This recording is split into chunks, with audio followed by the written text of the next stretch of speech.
Bienvenidos hermanos al fichero número 6, Cartas Paulinas, la lección 6, la fe viene de la predicación y la predicación por la palabra de Dios. En el nombre del Padre, del Hijo y del Espíritu Santo. Amén. Nos ponemos en la presencia de Dios.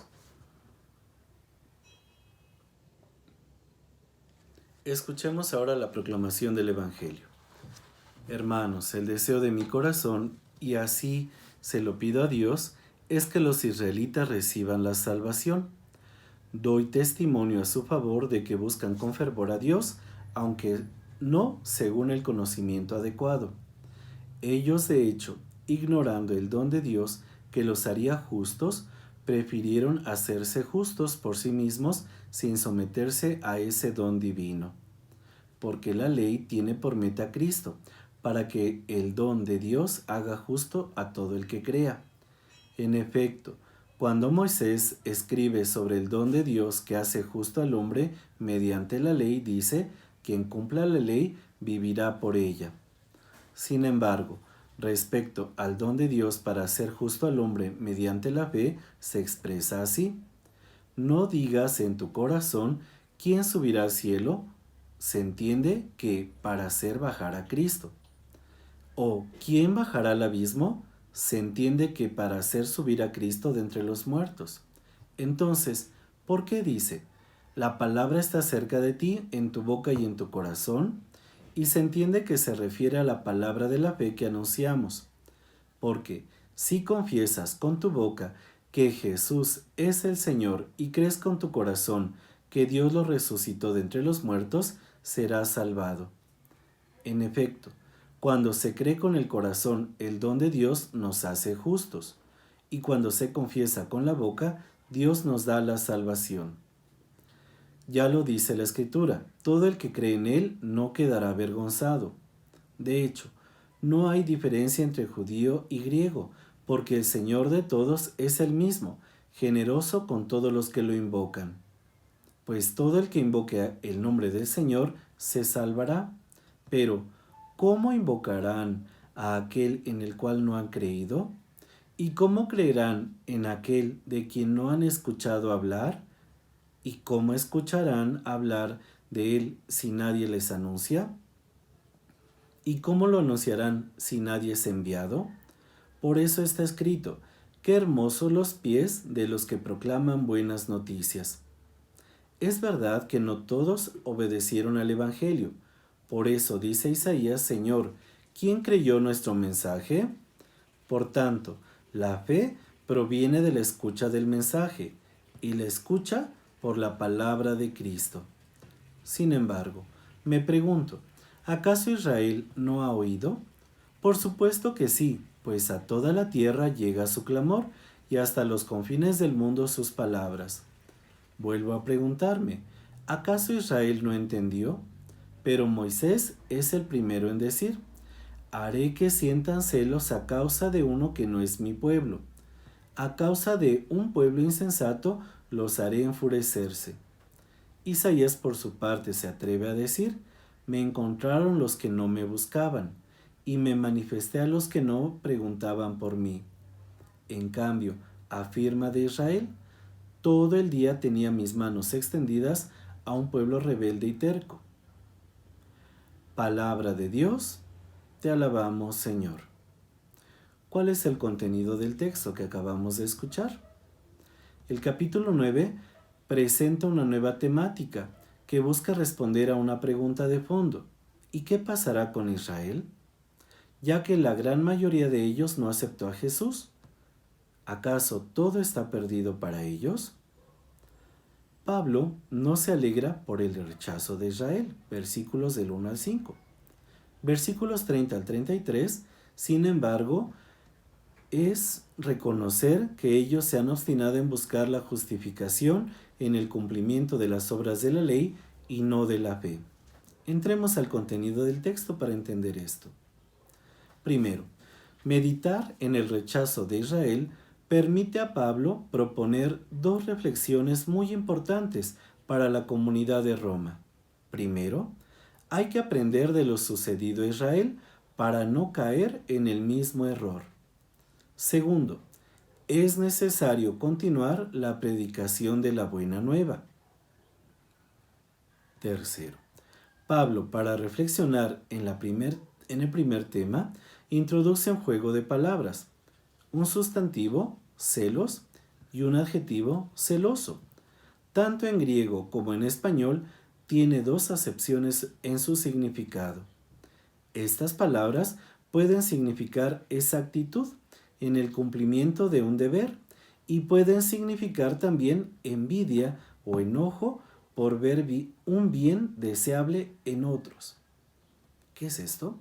Pablo reconoce que Israel siente celos de Dios, versículos 1 al 4, porque buscan un cumplimiento puntual de la ley, pero desconocen el verdadero sentido de la justicia de Dios. Por eso terminan teniendo celos de un pueblo que no era el elegido, versículos 19 al 21. Israel se ha obstinado en practicar una justicia que ellos mismos se han inventado, y no la justicia que viene de Dios, versículo 4. Este es un riesgo latente también para los cristianos de hoy. En los versículos 5 al 13, Pablo explica la razón de la ineficacia de la justificación por la ley. Dice que el mismo Moisés ha afirmado que el que la cumpla vivirá. Pero hay una pregunta que resuena en tal afirmación. ¿Quién ha cumplido verdaderamente toda la ley? Cuando es evidente que todos hemos pecado, incluido Israel. Por tanto, si alguien quiere conseguir la justificación por la ley, solo encontrará la muerte.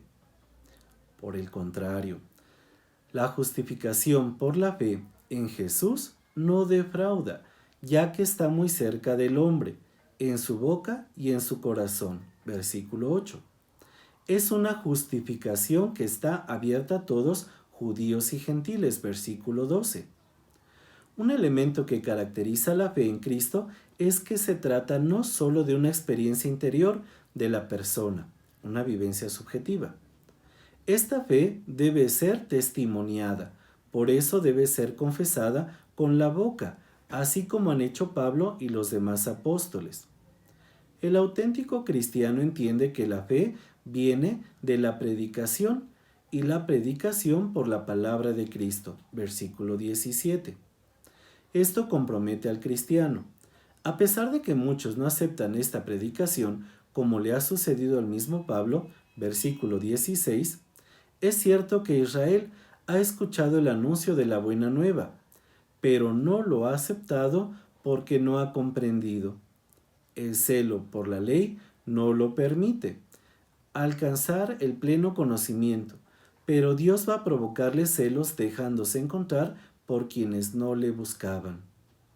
El evangelio predicado a los gentiles no es un rechazo absoluto para Israel, sino que convierte entonces en una esperanza para él. En síntesis, queridos hermanos, estas reflexiones hacia el pueblo de Israel son reflexiones hoy hacia nosotros que estamos en comunidad, que llevamos ya un tiempo tratando de seguir a Cristo. Rescatamos. No es la justificación de la ley. No es que yo estoy en la iglesia porque cumplo los mandamientos de Dios. No es que yo merezca la salvación porque cumplo con ciertos ritos o tradiciones. Es, dice San Pablo, la justificación en la fe. Tanto amó Dios al mundo que envió a su Hijo para que en él tenga vida eterna. Si yo cada día me reconozco pecador y necesitado de la gracia de Dios y le permito a Dios obrar en mi vida, entonces soy justificado en la fe. Estoy luchando por cumplir los mandamientos de Dios, reconociendo que necesito de Él, reconociendo que Él es la fuerza, Él me da la fuerza para cumplir esos mandamientos. No es la ley por la ley. Si me voy la ley por la ley, queridos hermanos, estamos cayendo como el pueblo elegido. Segundo, si nosotros sentimos celos hoy de los hermanos que van iniciando su camino porque eran pecadores, porque llevaban una vida disoluta y hoy están en la iglesia y hoy forman parte de los grupos de la iglesia, cuidado, porque nos dice San Pablo, Dios da la salvación a todos los hombres, no hay nadie excluido. Y el mismo Jesús lo dice en el Evangelio, las prostitutas, los adúlteros, los borrachos, los ladrones, se les han adelantado en el reino de Dios. ¿Cómo es que se adelantan? Porque ellos reconocen sus faltas, porque reconocen la misericordia de Dios, porque cambian su vida. A esto nos llama hoy San Pablo, a reconocer que todos necesitamos de la misericordia de Dios. Yo que voy en este último nivel, estoy necesitado de la misericordia de Dios como de los niveles 1 al 4. Todos necesitamos de esa misericordia. Y los que hoy no vienen a la iglesia y hoy viven en pecado, hoy tienen vicios, defectos y limitaciones, hoy desagradan a Dios con su vida, también ellos necesitan de esa misericordia y también ellos, como yo, son llamados a la conversión y a la salvación. Ese es el centro de este texto que hoy escuchamos y nos toca meditar. Cuán grande es la misericordia de Dios para todos nosotros. Acéptala, tómala para que en ella encuentre la salvación y ora o reconoce que los demás también necesitan de esa misericordia, de esa salvación. Hay 3 preguntas que se nos marcan en el fichero. ¿Reconocemos lo que pasó a Israel? Eso también nos puede pasar a nosotros. Segundo, la fe en Jesucristo, ¿a qué me compromete? Tercero, ¿me he comprometido realmente en la importancia de la predicación? ¿Soy capaz de ir y predicar la buena nueva a quien hoy la necesita? ¿Cómo veo en mi vida la luz del texto que he meditado? ¿Cómo veo la vida de mi comunidad a la luz de este mismo texto? Pues ojalá, queridos hermanos, aceptemos esta salvación y seamos capaces de compartirla con aquellos que hoy más necesitan de ella. Que así sea. En el nombre del Padre, del Hijo y del Espíritu Santo. Amén. Que tengan muy buen día.